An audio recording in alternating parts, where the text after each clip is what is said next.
খেসারিটা ভালো করে ধুয়ে সেটাকে ভালো করে বেটে নিতে হবে। তারপর তার সাথে লবণ, হলুদ, কালো জিরে, নর্মাল জিরা দিয়ে কিছুক্ষণ মাখিয়ে রেখে দিতে হবে।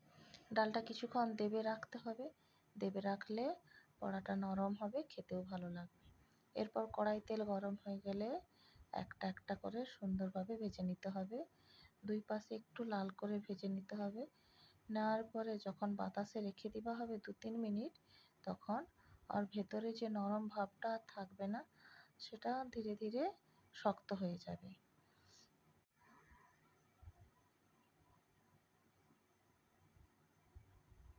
এইভাবে লাল লাল করে ভেজে নেওয়ার পরে টক রেডি করতে হবে। তার জন্য কড়াই অল্প তেল দিয়ে সাথে কটা একটা লঙ্কা, কালো জিরে দিয়ে ফোড়ন দিয়ে সাথে সবজিগুলো ভালো করে ভেজে নিয়ে হলুদ দিয়ে নেড়ে একটুক্ষণ নেড়ে তার যে ডালের বাটিতে যে জল ছিল ডালের, সেই জল দিয়ে দিতে হবে। এতে আর আলাদা করে কোনো সরষা দিতে হবে না, সরষা বাটাই দিতে হবে না।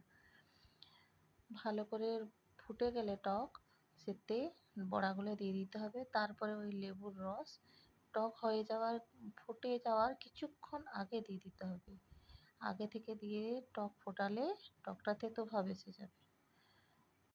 এইভাবে হালকা হালকা করে ফোটাতে হবে। তারপরে স্বাদ মতো লবণ, চিনি দিয়ে টকটা একটু চেখে নিতে হবে কার কীরকম মুখে